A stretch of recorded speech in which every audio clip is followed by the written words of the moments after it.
Hello everyone, in this video we're walking through all of my pickups for July. I took full advantage of all the sales that were just about everywhere, and I have lots to share. So stick with me through the entire video. I'll share what I picked up and offer my thoughts about each. Let's jump right into it. Rocky Ultimate Knockout Collection. I was pretty sure this 6-movie set was coming, so I held out, and sure enough, we got this.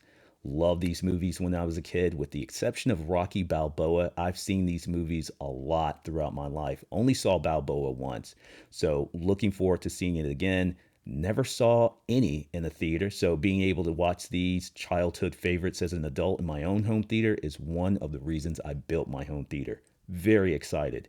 This release includes Rocky 1, Rocky 2, Rocky 3, Rocky 4, the theatrical version, and Rocky vs. Drago, the Ultimate Director's Cut, Rocky 5, and Rocky Balboa, both the theatrical version and the director's cut. Twister, this was supposed to deliver earlier this month. Unfortunately, it was delayed, but it finally delivered. Took a few weeks, but it's here.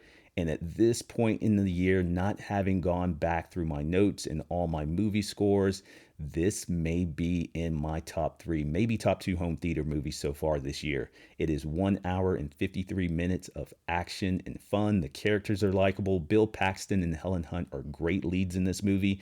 Carrie Elways is always awesome. The movie is a 5 for me, entertaining all the way through. It's very rewatchable, excellent story and excellent delivery. Audio is a solid 5. The main highlights are the LFE and how pronounced that soundscape is. There's a lot of volume in terms of loudness and the number of pronounced elements throughout the movie. Hopefully that makes sense.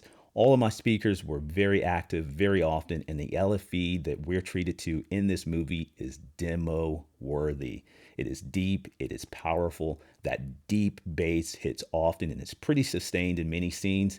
This is a dream for LFE lovers. This was shot on 35mm. There's some grain, but it's not heavy or overly pronounced. Visuals overall look very good. My only complaint is some darker elements and scenes, little more Black Crush than I like. It's not a super bright, vibrant movie. It leans dim, but it's about storms and tornadoes, so it makes sense. I didn't expect bright or vibrant. Other than that, I'm not being overly critical. The video quality is very good. It's a 4. This release of Twister on 4K Blu-ray is a home theater must-have. And I absolutely love the look of this steelbook. The Guyver.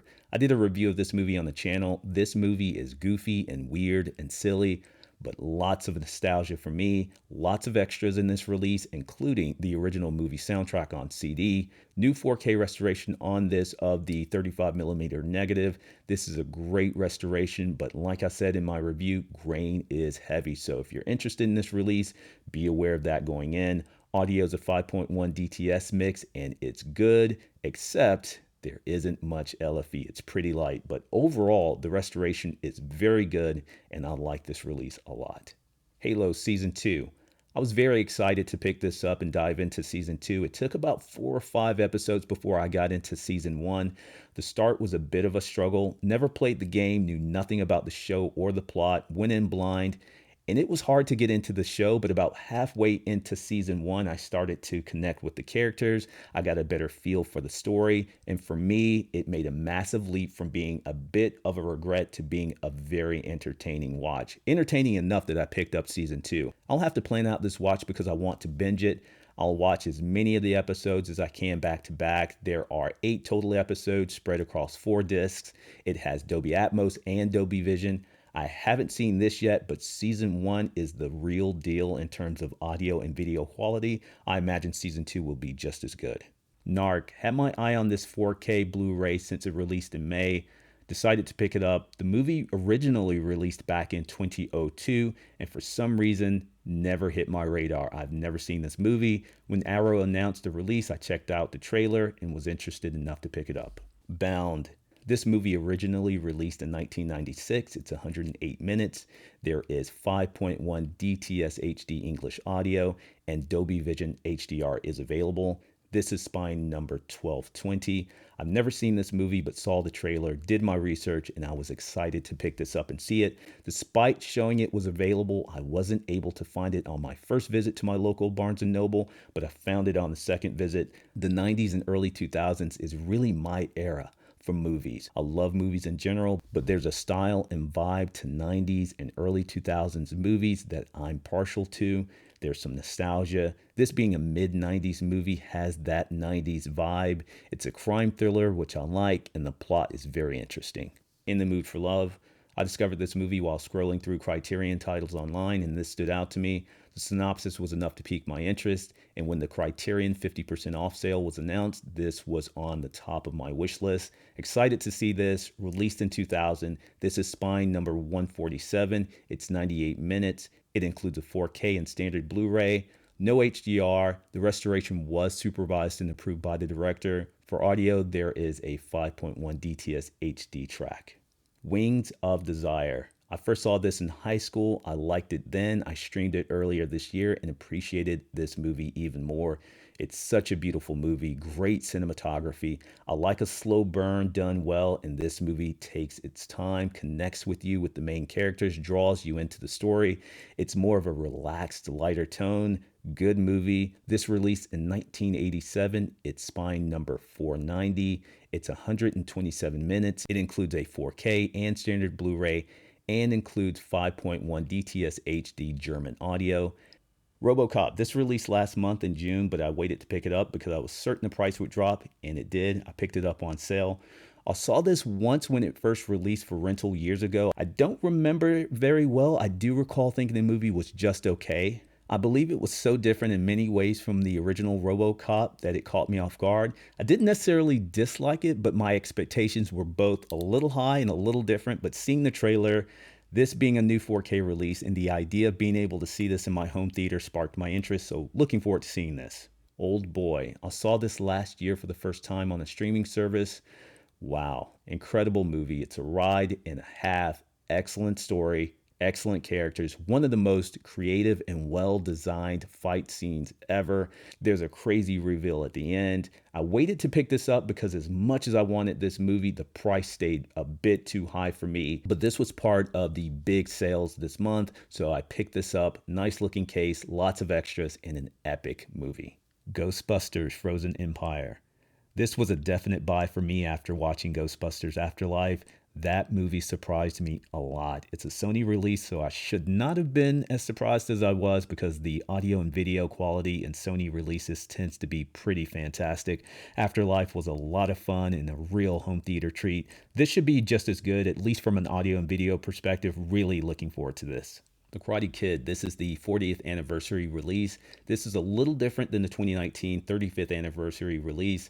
This has Dolby Vision, some deleted scenes, a new commentary track with the creators of Cobra Kai, and this VHS style worn distressed look on the slipcover. Hopefully we get the Karate Kid 2 at some point on 4K Blu-ray as well, a new release for that. Looking forward to watching this. Donnie Darko. Never had an interest in seeing this movie, but decided to watch it just a few weeks ago on a streaming service. Really good movie. I actually watched it twice before picking up this Arrow release. It's rewatchable, so looking forward to seeing it again in a much better format. And this release has both the director's cut and the theatrical cut. The Northman. I like a good revenge movie, and this is a good one. I streamed this last year. Wild movie. Really enjoyed it. I like the storytelling and the cinematography. Looked really good. I imagine this 4K will look even better. This has Dolby Vision, Dolby Atmos. Really excited to see this movie in my home theater. Pitch Black. This is the first movie in the Riddick movie franchise. I've seen all three movies, Pitch Black, The Chronicles of Riddick, and Riddick, and I really enjoyed them all. I've been holding out hope for a 4K Blu-ray 3-movie box set, but with the upcoming release of The Chronicles of Riddick by Arrow, I decided to pick this up. It's been a few years, but I remember liking this movie quite a bit, so I have Pitch Black. The Chronicles of Riddick is on pre-order, and hopefully we get Riddick on 4K Blu-ray in the near future.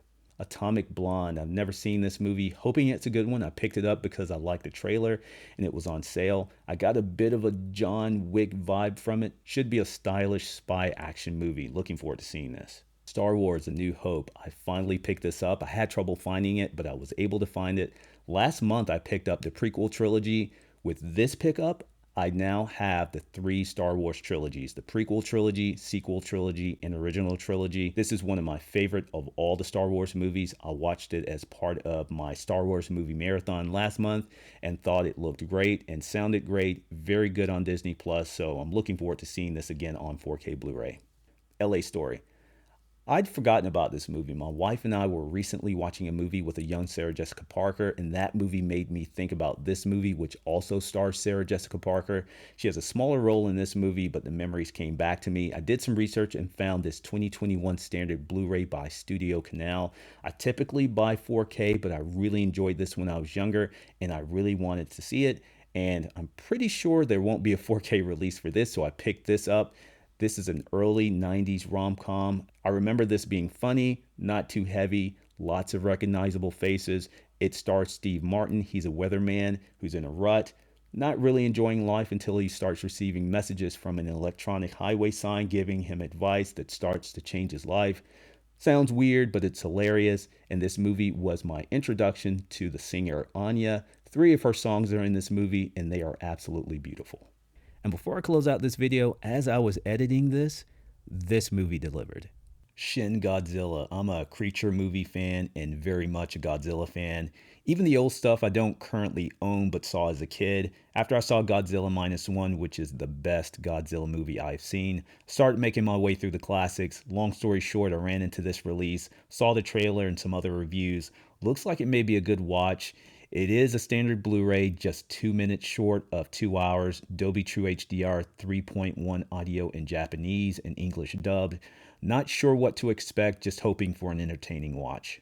This was a big month for me, maybe my biggest month. I definitely wanted to take advantage of all the great sales, and I certainly did. If you have any questions about these movies, let me know. Happy to offer more of my thoughts. What are some recommendations from your recent pickups? List those in the comment section below.